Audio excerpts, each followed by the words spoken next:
हाँ जी, नमस्कार। आप मुझे ढूंढ रहे थे। कई दिनों से मैसेज कॉल्स आ रहे थे कि सर कहाँ हैं, सर कहाँ हैं। वीडियो भी नहीं आई है और क्लास में भी नहीं मिल पाए हैं। तो सर कहीं नहीं गए हैं, सर यहीं हैं। आई होप आप भी वेल होंगे और आप सभी ने अभी क्लास 10th के एग्ज़ाम्स दिए हैं CBSE के, और आप अभी तो चिल कर रहे होंगे। लेकिन मेरा कंसर्न आपके लिए यही है और आपके पेरेंट्स के लिए भी यही है कि हमने अब आगे 10th के बाद जब आप क्लास 11th ऑनगोइंग होंगे तो क्या करना है। तो आज मैं आपके लिए एक सेशन लेके आया हूँ। हम आपस में बात करेंगे एक वीडियो में कि हमें करना क्या है, कैसे करना है और क्यों करना है। आई थिंक आपको ये जो हम एक डिस्कशन कर रहे हैं, इस डिस्कशन को आपको अपने पेरेंट्स के साथ देखना होगा। अगर आप अपने पेरेंट्स के साथ बैठेंगे तो आपकी एक सहमति बनेगी, दोनों की, स्टूडेंट की भी और पेरेंट्स की भी, कि हमें आफ्टर 10th करना क्या है। सबसे बात करना क्या है और कैसे करना है, जो सबसे ज़्यादा इंपॉर्टेंट है, जिसमें आज इस वीडियो में मैं आपको बताऊंगा कि कैसे करना है। और हम आज आफ्टर 10th एग्जाम की कौन सी सबसे बड़ी गलती कर रहे हैं जो हमें अवॉइड करनी चाहिए। मैक्सिमम स्टूडेंट यही गलती करते हैं और बाद में, देखिए हमारे पास एक्सपीरियंस होता है, हम इतने सालों से पढ़ा रहे हैं, लेकिन बाद में जब हम उस स्टूडेंट को देखते हैं, वो वापस से हमारे पास आते हैं, तो वो पूरा बैकलॉग उसका इतना हो जाता है कि वो उसको कवर नहीं कर पाता है। तो आज हम जानेंगे सबसे पहले एक स्ट्रेटेजी के बारे में कि हमें करना क्या है। आप टॉपिक देखिए, वीडियो में टॉपिक देखिए। मैंने टॉपिक डाला आज मन की बात, 10th से 11th का डर। ये जो कंफ्यूजन है, इस कंफ्यूजन में आप हमेशा फंसे रहेंगे। आप दो वीडियोस, यहाँ पे आप दो इमेज को देख रहे हैं। एक इमेज देखिए इसको और एक इमेज देखिए इसको, ठीक है। अब हम डिस्कशन करने वाले हैं class 10th, the 10th to 11th लीप, प्रिपेयर टू कनकर। तो एक स्ट्रेटेजिक पॉइंट ऑफ व्यू से हम इसमें बात करेंगे कि हमें करना क्या है। तो डायरेक्ट कहीं और ना जाते हुए डायरेक्ट मुद्दे पे आकर हम अपनी बात को रखते हैं कि हमें करना क्या है। देखिए, अगर हम 10th और 11th के बारे में बात करें तो आप पहले तो एक हेडिंग देख लीजिए, the rules of the game have changed. Rules change हो चुके हैं गेम के। आप क्लास 10th में क्या कर रहे थे और 11th में हमें क्या करना है, इस बारे में आप समझिए जरा कि करना क्या है। देखिए 10th ग्रेड इल्यूजन, हमारे पास 10th ग्रेड में क्या इल्यूजन रहती है और मुझे 11th ग्रेड में क्या रियलिटी को हमें फेस करना है। देखिए, हम रियलिटी से भागते हैं तो इसीलिए हम पीछे रह जाते हैं हर बार। आइए, तो 10th ग्रेड में देखिए, तो 10th ग्रेड में मेनली रोट मेमोराइजेशन का कंसेप्ट ज्यादा चलता है। जिन्होंने हमसे पढ़ा है, जिन्होंने देखा कि कुछ चीजों को हमें याद भी करना पड़ता है ना। और मैक्सिमम आपने देखा कि हम लोग क्या करते हैं कि कंसेप्ट को समझते हैं। मैं रोट मेमोराइजेशन पे फोकस्ड नहीं रहता हूं। क्यों? क्योंकि +1 में आपको वो चेंज करना होता है। स्ट्रेटेजी चेंज क्या होगी, 11th ग्रेड में क्या होने वाला है, आपका डीप कंसेप्चुअल एप्लीकेशंस के लिए आपको जाना होगा, रोट मेमोराइजेशन नहीं चलेगी। और आई थिंक जिन्होंने अभी 10th का एग्जाम दिया वहां पर भी उन्होंने साफ क्लियर किया था कि रोट मेमोराइजेशन वाले स्टूडेंट्स को हम एक्सेप्ट नहीं करने वाले हैं। हमने चेंज कर दिया पैटर्न को। अगला पॉइंट देखिए, क्रैमिंग अ मंथ बिफोर। कई बच्चे क्या करते हैं, आप सब जानते हैं, आपने भी यही किया होगा कि जैसे एग्जाम पास आने लगते हैं तो हम पढ़ना स्टार्ट कर देते हैं कि चलो पढ़ते हैं। 1 मंथ बिफोर हम स्टडी को स्टार्ट करते हैं। लेकिन +1 में ऐसा नहीं होने वाला है। +1 का सिलेबस अलग है, वहां पे गेम अलग है। तो यहाँ पर कंटिन्यूअस मल्टी ईयर कंपाउंडिंग होने वाली है आपकी। कंटिन्यूअस पढ़ना होगा आपको। अगर आप कंटिन्यूअस नहीं पढ़ेंगे तो प्रॉब्लम होगा। मैक्सिमम स्टूडेंट क्या करते हैं कि +1 में एडमिशन तो ले लिया है ना, तो लेकिन क्या करते हैं कि थोड़ा +1 को इजी वे में ले लेते हैं। लेकिन +1 सबसे इंपॉर्टेंट है, क्योंकि बिना +1 के +2 नहीं होने वाली है। आप एक बात को समझिए, जब आप क्लास 10th में थे और जब आप क्लास 11th में होंगे, यहाँ पर आपकी लाइफ का सबसे बड़ा शिफ्ट आने वाला है। आपको अपनी स्ट्रेटेजी को चेंज करना है। बिना चेंज किए आप इस काम को नहीं कर पाओगे। क्लास 10th की स्ट्रेटेजी, जिस स्ट्रेटेजी से आप क्लास 10th में पढ़ते थे, सेम स्ट्रेटेजी अप्लाई करके आप क्लास 11th में नहीं पढ़ सकते हैं। क्यों? क्योंकि सर हमें कंसेप्चुअल समझना होगा। क्लास 11th में जब भी आते हैं तो ये प्रोफेशनल कोर्स के लिए हम जा रहे हैं, है ना। यहाँ पे हमें एक प्रोफेशन की तरह इसको कनकर करना होगा। तो अगर आप देखिए, बैटल ग्राउंड क्या है, हमारे पास सिंगल स्कूल एग्जाम्स होते हैं 10th में, लेकिन 10th में अगर आप देखोगे तो बोर्ड्स एग्जाम है और कॉम्पिटिटिव एग्जाम के लिए भी मुझे जाना होगा। आप अगर 10th के बाद कोई भी स्ट्रीम चूज कर रहे हो, वहां पर आपको +2 आफ्टर 12th आपको कोई भी कॉम्पिटिटिव एग्जाम के लिए जाना पड़ता है और कॉम्पिटिटिव एग्जाम का जो सिलेबस होता है वो class 11th plus class 12th combine होके आता है, और उसमें भी उसका application purpose, not a rote memorisation. तो मुझे उस एप्लीकेशन को सीखने के लिए टाइम लगता है। आप सोचे कि एक दिन में ही जादू हो जाए, सर जादू मंत्र करें, कुछ पढ़ा दीजिए, हमें पता है आप फिजिक्स सही पढ़ाते हैं तो आप हमें पढ़ा दीजिए और हम याद कर लेंगे, लेकिन ऐसा नहीं होगा। आपको मेहनत करनी होगी, वो आपकी मेहनत है, आप ही को करनी है, हम आपके हेल्प के लिए हैं, हमारी गाइडेंस होगी और काम आपको करना है, ठीक है। नेक्स्ट टॉपिक पे चलते हैं, जो हमारा ट्रूथ है, द 90% ट्रैप। कई स्टूडेंट्स जो अभी एग्जाम दे के आए हैं, हमें पता भी होता है कि मैक्सिमम स्टूडेंट्स जो हैं हमारे बैच में, सर ये 90% वाले हैं। तो हमने क्या देखा है, एक जो प्रीवियस हमारा बैच है, उन सभी बैचेस को अगर हम उनका एक रिजल्ट निकालते हैं तो हम ये देखते हैं कि जो 90% वाले स्टूडेंट होते हैं उनमें थोड़ा सा ईगो आ जाता है कि हाँ हम यहाँ पे 90% ले आए हैं तो +1 में भी इजीली 90% लाए जा सकते हैं। और पेरेंट्स के माइंडसेट में भी यही रहता है कि हमारा बच्चा तो क्लास 10th में 90% लेके आ रहा था, अब क्लास 11th में क्यों नहीं 90% लेके आ रहा। क्यों?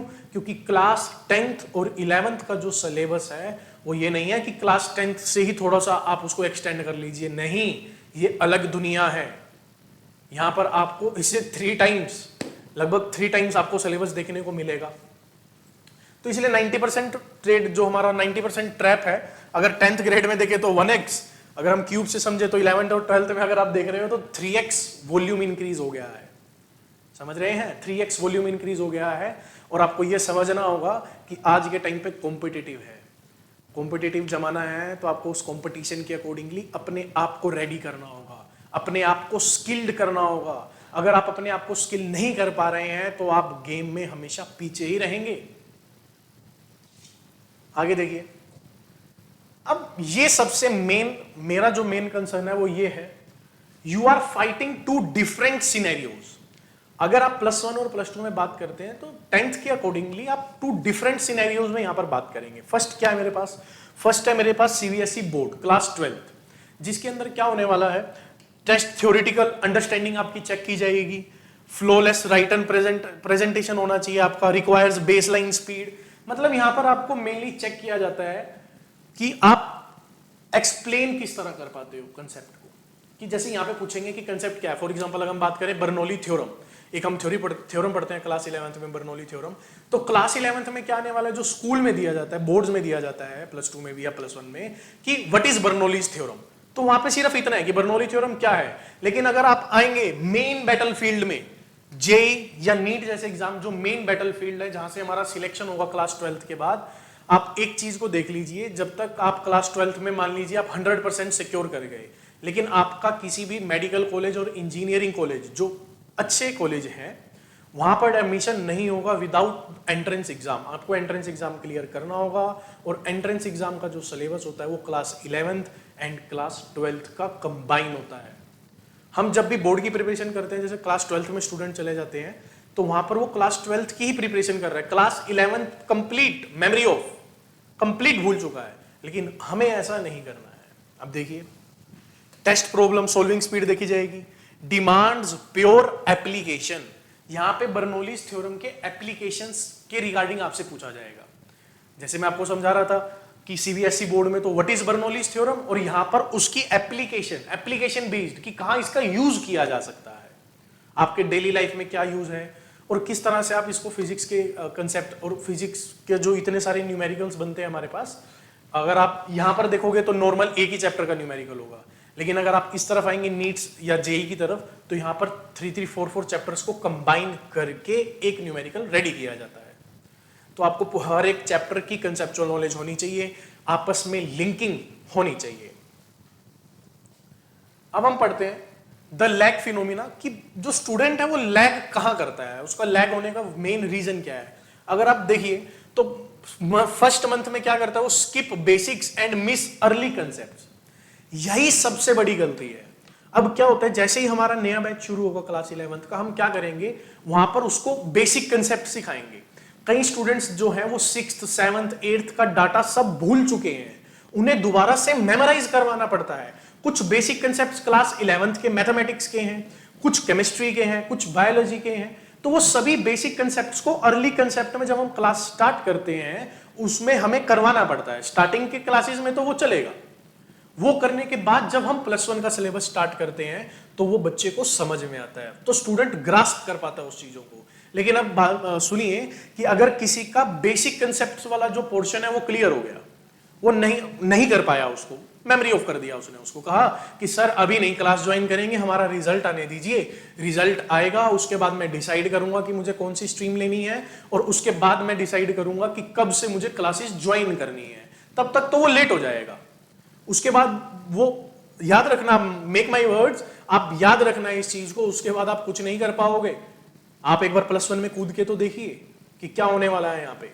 तो देखिए, skip basic and miss early concept, subsequent chapters feel like they are written in a foreign language. मतलब अगर आपने प्रीवियस चैप्टर नहीं किया तो नेक्स्ट चैप्टर तो आपको ऐसा लगने वाला है यहाँ पे कि ये कौन सी लैंग्वेज में लिखा हुआ है, पिछला चैप्टर तो मैंने इंग्लिश में पढ़ा था, ये तो उर्दू में आ गया, उसकी लैंग्वेज ही नहीं समझ में आएगी आपको। तो इसीलिए हमारा जो बेसिक है कि हमें करना क्या है, अर्ली स्टार्ट। अगर आप अर्ली स्टार्ट करोगे तभी रेस में बने रहोगे, नहीं तो नहीं बने रह सकते। अब द कॉन्सिक्वेंस क्या है, if you fall behind in first 2 months, अगर आप पीछे रह गए हैं फर्स्ट 2 months में, you will spend the next 2 years trying to catch up. जी हाँ, ऐसे कई स्टूडेंट्स हैं जो ड्रॉप करते हैं +2 के बाद। क्यों? क्योंकि उन्हें क्लास 11th और क्लास 12th के कुछ टॉपिक मिस हैं। अगर वो टॉपिक मिस है तो आप एंट्रेंस एग्जाम के एलिजिबल नहीं हो। इसीलिए आपको अर्ली स्टार्ट करना है, जितना अर्ली स्टार्ट हो सके। अब the solution is simple but difficult. Solution simple है इन सब चीजों का, लेकिन डिफिकल्ट है। क्या है? Start early. मैं आपको पहले भी समझा रहा हूं कि आप अर्ली स्टार्ट कीजिए। देखिए, समझने की कोशिश कीजिए। आप अगर अर्ली स्टार्ट करेंगे तो आप रेस में बने हुए हैं। अपने मन को समझाइए, क्योंकि आपका मन अब क्या करने वाला है कि सर इतने दिन तो हो गए हमें पढ़ते हुए, अभी हम क्या करने वाले हैं, आराम से रेस्ट करेंगे थोड़े दिन, उसके बाद देखेंगे पढ़ना है या नहीं पढ़ना है। लेकिन आप ये याद रखिए, आप अपने लिए खुद काम कर रहे हैं, अपने लिए आप अपने दुश्मन खुद बने हुए हैं। आप मेरी बात मानिए, आप अपने पेरेंट्स, आपके जो टीचर्स हैं, आपके वेल विशर्स हैं, जिनको इस बारे में नॉलेज है, आप उनसे पूछ के देखिए कि हमें आफ्टर रिजल्ट, क्लास 12th का रिजल्ट आ जाए उसके बाद डिसाइड करने के बाद क्लासेस ज्वाइन करनी चाहिए या अर्ली स्टार्ट करना चाहिए। अर्ली स्टार्ट में क्या बेनिफिट है, क्या नहीं है, आप मेरे से बात कर सकते हैं और अपने वेल विशर्स, पेरेंट्स, गार्जियंस, इनसे भी बात कर सकते हैं। देखिए, ट्रैप, इसमें ट्रैप लिखा है यहाँ पे, देखिए पढ़िए। Waiting for your school to finish the syllabus is a trap. You need to be ahead of your school, not running alongside it. आप स्कूल के साथ नहीं चलते हैं, क्योंकि क्लास 11th का अगर आप सिलेबस देखेंगे तो डिफरेंट है। जितनी आप क्लास 10th की साइंस की बुक है, इतना तो आई थिंक एक चैप्टर थर्मोडाइनेमिक्स जो हमारा क्लास 11th का है फिजिक्स में, वही रहता है। तो बड़े चैप्टर हैं, लेकिन हाँ, आप जिन स्टूडेंट्स ने मुझसे पढ़ रखी है फिजिक्स, उन्हें पता है कि अगर एक बार समझ में आ गई, एक बार, दूसरी बार नहीं पढ़ाता मैं, एक ही बार पढ़ाता हूँ, अगर एक बार बात समझ में आ गई तो आपको सेकंड टाइम किसी कंसेप्ट में मिस नहीं होंगे। आप कोई भी कंसेप्चुअल नॉलेज आपकी जो होगी अप टू डेट होगी। मैं थोड़े दिन इसीलिए मिस हो गया था, बीच में कहीं गए नहीं थे। आपके लिए जो नया सेशन था उसके लिए नए जो हमारे पास कंसेप्ट बेस्ड क्वेश्चंस रहते हैं वो रेडी कर रहा था, तो वो रेडी हो चुके हैं। तो ये देखते हैं स्टार्टिंग अर्ली जो आपको करना है। स्टार्टिंग जो है हमने 2024 में भी ये ब्लूप्रिंट दिया था, तो वही है। तो हमें करना क्या है कि सबसे पहले क्या है कि पिकअप एनसीईआरटीज, स्टेप 1 आप एनसीईआरटी पिकअप कीजिए। सेकंड है ब्रिज द गैप, जो आपका जो भी गैप है, मान लीजिए आप 6th 7th वो कंसेप्ट भी नहीं आते हैं तो आपको वो करने पड़ेंगे, क्योंकि वो +1 में काम आने वाले हैं। चूज यूर बैटल्स चूज कीजिए कि क्या बैटल्स रहेंगी आपकी, है ना। जैसे कि हम बैटल्स अगर यहाँ पे समझे तो हम कई बार ना खुद ही अपनी बैटल्स में उलझ जाते हैं। जैसे हम पेरेंट्स के साथ लड़ने लग जाते हैं, छोटे भाई बहनों से लड़ने लग गए। आपको उन सब चीजों से दूर रहना है, क्योंकि अगर आप वहीं लड़ने लग जाओगे, अपनी एनर्जी वहीं वेस्ट कर दोगे, तो इनके साथ कौन खेलेगा। ये बुक्स है, मैं आपको बोलता था ना, अगर आपको याद हो क्लास में, कि फिजिक्स, केमिस्ट्री, बायोलॉजी ये बुक्स बोलती हैं, जब आप इनके साथ काम करेंगे तो ये बोलने वाली हैं, खुद आपको आंसर देंगी हर एक बात का। आप इनको पढ़िए, रिस्पेक्ट दीजिए, ये आपको ऐसी रिस्पेक्ट देंगी कि आपको जीरो से हीरो पहुंचा देंगी, बिल्कुल हीरो बना के रख देंगी। स्टेप 4 है बिल्ड डिसिप्लिन। आपको डिसिप्लिन बिल्ड करना होगा। और आप सब जानते हैं, जैसे हम क्लास 10th में एक ऑनलाइन हम क्लासेज लगाते हैं रात को, नाइट में जो हमारी नाइट शिफ्ट चलती है, अब वो क्लास 11th के लिए कंपलसरी होगी, डेली लगेगी। डेली आप ज्वाइन करेंगे ऑनलाइन क्लासेस, जहां पर हम जो डेली होमवर्क मिला है, जो डीपीपीज मिली हैं हमें, उन्हें सोल्व करेंगे। ठीक है, डिसिप्लिन बना के रखेंगे। और सिक्योर एक्सपर्ट गाइडेंस। एक्सपर्ट की गाइडेंस आपके लिए जरूरी है। देखिए, आपके जो पेरेंट्स हैं, टीचर्स हैं, गार्जियंस हैं, वेल विशर्स हैं, इनकी आपको गाइडेंस रिक्वायर लगेगी, हमेशा रिक्वायरमेंट होगी आपकी इनकी। इनको आपको हमेशा अपने साथ रखना है। एक बात याद रखिए, अर्जुन जो टॉपर था क्लास का, उनसे अच्छा कोई भी, अगर आप देखें, वो तीर कमान नहीं चला सकता था कोई भी, लेकिन फिर भी वो बैटल फील्ड में घबराया। जब भी फाइनल एग्जामिनेशन की बात आई तो वो फिर भी घबराया, लेकिन अर्जुन जीता क्यों? क्योंकि उनके साथ कौन थे? स्वयं श्री कृष्ण अवेलेबल थे उनके पास, एक्सपर्ट गाइडेंस थी उनके पास। और उस एक्सपर्ट गाइडेंस को उन्होंने बिना किसी डाउट के अपने अंदर उतारा, उसे माना, और आखिरी में वही अपनी वॉर को, बैटलफील्ड को जीत गए। तो आपको भी इसी तरह से काम करना है। अब आपको श्री कृष्ण की बैटलफील्ड की बातें याद आएंगी। अगर आप उन्हें फॉलो करते हैं तो अभी आपको समझ में आएगा कि क्यों श्री कृष्ण हमारे लाइफ में इंपॉर्टेंट है, क्योंकि वो हमें सिखाएंगे, हमारा डिसिप्लिन बनाएंगे कि कैसे काम करना है ना। तो स्टूडेंट के गोल है, एक्सपर्ट फैकल्टी चाहिए होती है, स्ट्रेटेजिक शॉर्टकट्स चाहिए होते हैं, और शॉर्टकट्स की तो आप बात जानते ही हैं। मेरे होते हुए आपको शॉर्टकट्स की रिक्वायरमेंट नहीं बनाने, आपको बनाने की रिक्वायरमेंट नहीं होगी। मैं, आपको पता है, शॉर्टकट्स और हमारे जो मेथड्स हैं, कुछ मेमोराइजेशन करने के, कुछ फंडे को समझने के, आप लोग सभी जानते हैं, उसमें हम बने रहेंगे। अब ये देख सकते हैं, हार्डवर्क बीट्स टैलेंट। ये कितना अच्छा कोट है, अगर आप देख पाए इसे। Hard work beats talent when talent does not work hard, है ना। अब देखिए, the students who crack JEE and NEET with top mind smarter than you are simply the ones who realize early how the game is played। देखिए, एक simple सा coat है कि जीतने वाले कोई काम अलग तरीके से नहीं करते हैं, वो सिंपल वे समझाते हैं। सिंपल रहेंगे, डिसिप्लिन रहेंगे, है ना, डिसिप्लिन रहेंगे, काम करेंगे अपना डेली, जो उनको एक्सपर्ट जो हैं और जो उनके टीचर्स हैं, मेंटर हैं, उनकी अपनी गाइडेंस में रहने वाले हैं और अपना काम करने वाले हैं। तो आप भी कीजिए। अब इनिशिएट योर ब्लूप्रिंट टुडे। अब आप लोग जानते हैं कि हमारा जो सेशन है क्लास 11th के लिए, medical, non medical and commerce, इन तीनों ब्रांचेस के लिए हमारा जो सेशन है वो 23 मार्च से स्टार्ट हो रहा है। 23 मार्च से हम बेसिक कंसेप्ट से शुरू कर देंगे। अगर आप देखो, यही मैं बात आपको समझा रहा था, अगर आप 23 मार्च से ही स्टार्ट करते हैं तो आपको जो बेसिक कंसेप्ट है, आई नो कि आपको 10th क्लास आती है, लेकिन जो हमारी क्लास मिस है वो 6th, 7th, 8th, जो वहाँ के बेसिक कंसेप्ट हैं, उन्हें आपको क्लियर करना होगा। वो क्लियर किए बिना आप आगे नहीं आ सकते हैं, है ना। आपने क्लास 10th साइंस पढ़ी, अगर आपको पता है कि क्लास 9th में अगर मैंने साइंस नहीं पढ़ी होती ढंग से, तो 10th वाली मुझे नहीं आने वाली थी, ठीक है ना।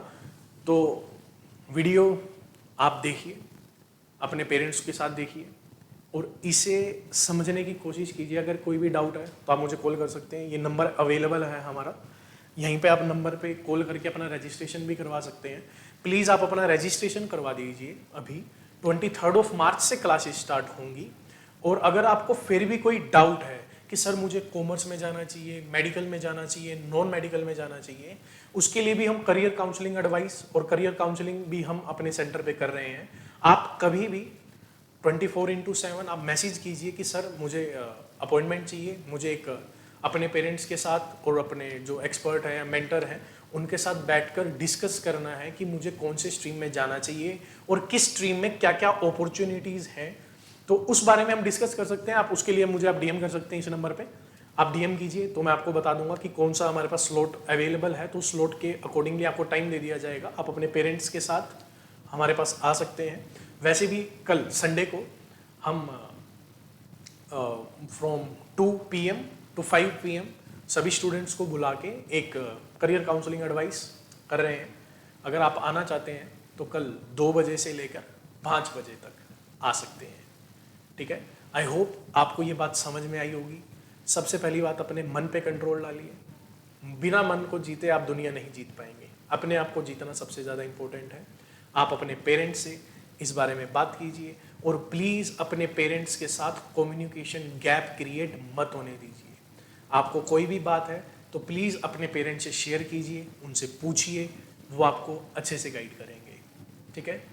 मिलते हैं 23 मार्च को एक नए सेशन के साथ, जहाँ पर हम फिजिक्स, केमिस्ट्री, बायोलॉजी तीनों को मर्जअप करके एक ऐसा, मतलब इस बार तो बहुत एडवांस लेवल के हमने मिक्सअप्स किए हैं, तो आपको देखने में भी मज़ा आएगा।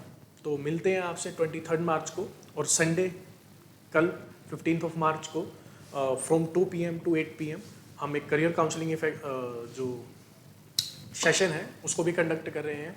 मोस्ट वेलकम, आप आ सकते हैं। मिलते हैं आपसे 23 मार्च को नई सेशन के साथ। Thank you.